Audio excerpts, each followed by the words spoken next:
E aí, com 12 anos de idade, eu vi meu tio entrando na minha casa, entregando cesta básica para nossa família para sobreviver.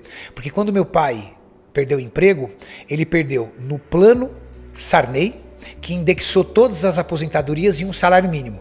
Mas o salário mínimo daquela época era o equivalente a uns R$ 700 hoje. Era muito baixo. E, após o plano Sarney, veio o plano Collor, ao qual ele congelou todas as aplicações. E aí, o dinheiro da rescisão do meu pai, que era tudo que ele tinha, o Collor travou. Então meu pai não tinha nem dinheiro guardado e não tinha uma aposentadoria capaz de sustentar a família. O que aconteceu?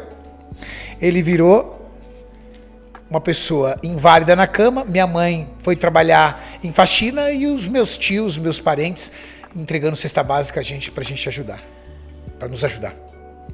Esse foi o panorama que eu cresci aos 12 anos de idade. Com 11 para 12 anos de idade eu fui pra rua, minha mãe, graças a Deus, conseguiu um trabalho para mim entregar panfleto no Farol, da inauguração de um shopping. E aí, cara, desculpa, eu era o melhor entregador de panfleto do Farol. Porque eu era o único que entregava todos os panfletos. O resto da molecada jogava no bueiro. E eu entregava com uma excelência aquilo, por quê?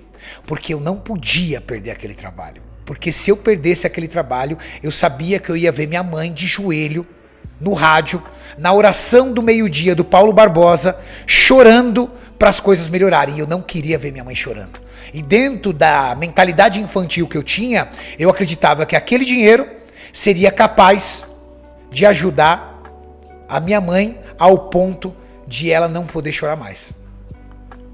A coisa que mais torturava a mim e meu irmão em especial era ver a minha mãe chorando, debruçada naquele rádio. Eu nem sei se o Paulo Barbosa ainda é vivo, mas rapaz, eu tinha um pânico quando chegava próximo ao meio-dia. Porque eu sabia que eu ia ver minha mãe dobrada de joelho chorando, pedindo para as coisas melhorarem.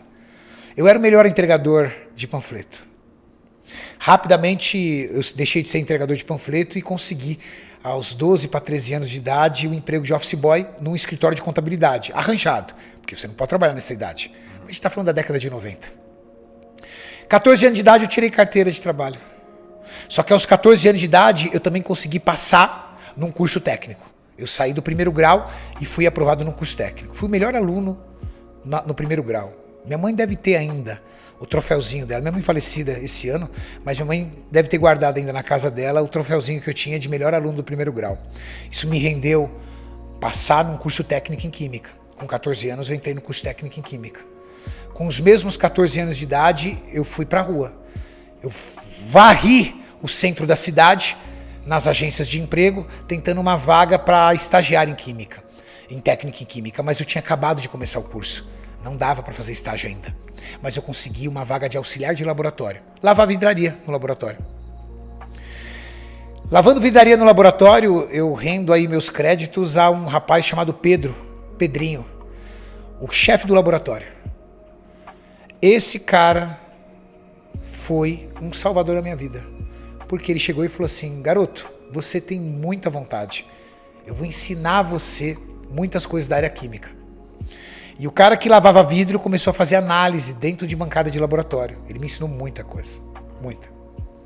O que ele me ensinou me permitiu que aos 15 anos de idade eu entrasse numa multinacional cosmética.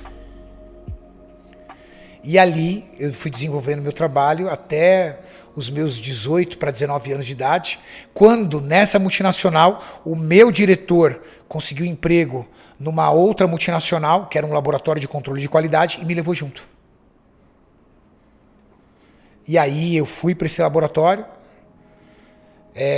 assumi uma área e eu tinha uma chefe que me odeia até hoje. Eu nunca mais a vi, mas eu acho que ela me odeia até hoje. Por quê? Porque eu comecei a trabalhar juntamente com ela e eu tomei conta do setor dela, todo. Tudo que tinha ali de aprendizado e de parte técnica, eu fui puxando. E o que aconteceu para ela? Ela entrou numa zona de conforto. E aí ela empurrou tudo para mim, eu entregava tudo, só assinava. Ela só assinava, só assinava, só assinava, só assinava. E aí? E aí um dia ela saiu de férias. E ali a turma... Quando ela saiu de férias, aí o meu diretor percebeu que os 30 dias de férias ela não fez falta nenhuma. Quantos anos você tinha? 19. E ela? Uns 35, 36. Aí... Quantas vezes mais ela ganhava que você? Ah, cara, eu devia ganhar, vamos falar em números de hoje, eu devia ganhar uns R$2.500, R$3.000, ela ganhava uns 10. Aí, eu dei conta dos 30 dias, e aí quando ela retornou, voltou pro posto dela, continuou trabalhando, e aí ela continuou executando as atividades dela, e aí eu subi no meu chefe, e falei pro meu chefe, olha... preciso ir embora. Ele falou, por quê? Eu falei, sim, porque sou eu que faço tudo aqui. Só que eu não tenho reconhecimento. Aí ele falou assim, não vai embora. Tenha paciência. Só falou isso pra mim. Passado mais ou menos uns 3 meses, ele demitiu ela e me colocou no lugar. E aí eu entrei pra história dessa multinacional como líder de área, porque aí me tornei o responsável técnico, o líder de área mais jovem da história dessa empresa. E aí ele pediu pra mim a única exigência, coloca um cavanhaque no rosto, senão as pessoas não vão te respeitar. Você é muito moleque. E eu coordenava biólogos, engenheiros, químicos, biomédicos, sem ainda ter formação universitária. Mas eu entendia muito já da área química, muito para pouca idade.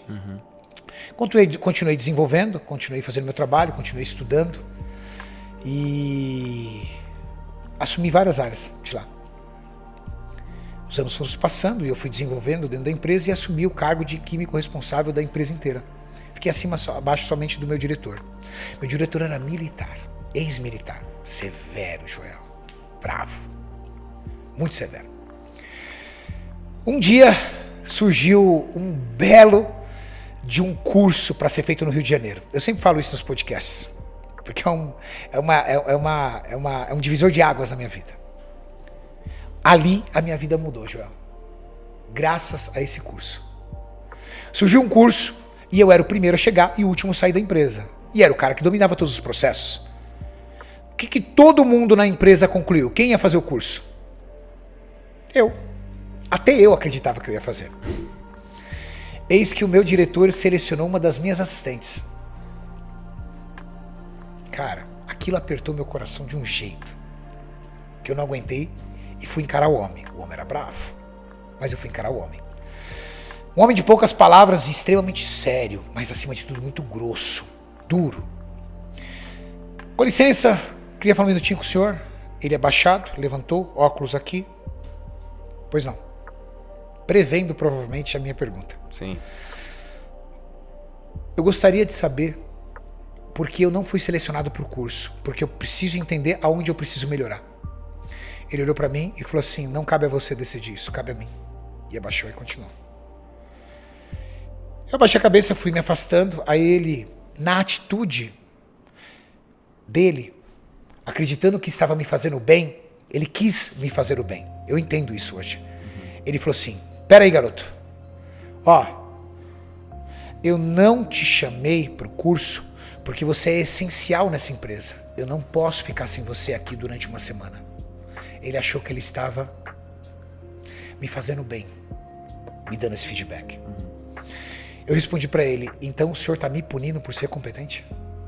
Caraca, que perspicácia que você teve na hora, meu. O senhor tá me punindo por ser competente? 2, 3 palavras de grosseria dele. Algo do tipo, eu que tomo as decisões, eu sei o que essa empresa precisa, eu preciso pensar na empresa e não em você.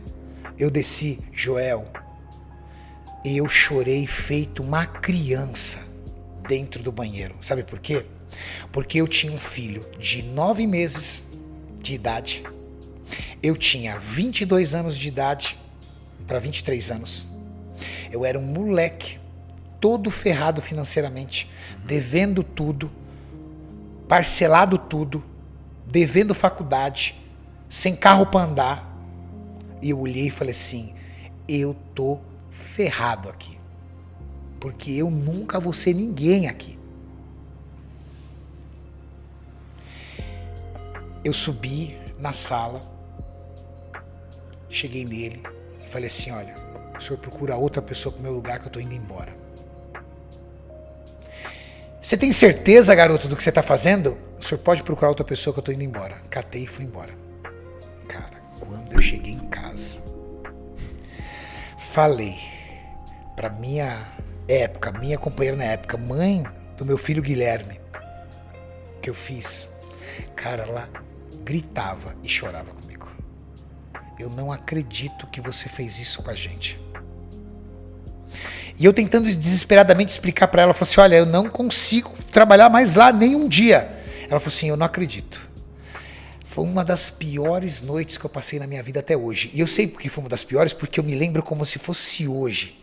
Eu passei a noite em claro, com um misto de medo, de tudo o que ia acontecer, com tristeza, de como eu entreguei a minha vida tanto tempo naquela empresa e me senti depois um merda em cima disso. Eu chegava na empresa 6:45 da manhã, o turno começava às 8, terminava às 5, eu não saía de lá antes das 7. Nunca recebi R$1 de hora extra. Passado 2 dias, meu diretor me liga. Vem aqui.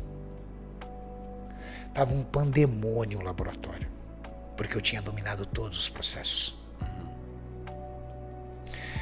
Ali eu descobri que a palavra ninguém é insubstituível É mentira. é uma palavra feita pro cara que foi demitido. O cara que foi mandado embora, ele chega em casa e fala, amor, não adianta, ninguém é insubstituível. O cara tava desesperado, só que ele não queria me dizer. Porque dentro de toda a altivez e a arrogância dele, ele não podia transparecer isso. Mas ele me fez uma proposta. Ele me disse, fica aqui, treina alguém pro seu lugar e eu pago suas verbas rescisórias. Eu tinha pedido demissão, eu teria direito só a férias e 13º. Ele me mandando embora, eu teria aviso prévio, eu teria fundo de garantia, eu tinha 25% sobre o fundo de garantia, que é a multa. Eu falei, tudo bem. 30 dias, eu falei pra ele. Passou 20 dias, ele não tinha arrumado ninguém. Eu subi na sala e falei, o senhor arruma alguém. Daqui 30 dias eu vou embora. Daqui 10 dias eu vou embora. Enfim, ele arrumou alguém, treinei, peguei minhas coisas e fui embora. R$4.500 de rescisão. R$4.500 que eu empurrei tudo numa loja de suplemento. Mas essa loja de suplemento me fez sócio de uma indústria farmacêutica 10 anos depois.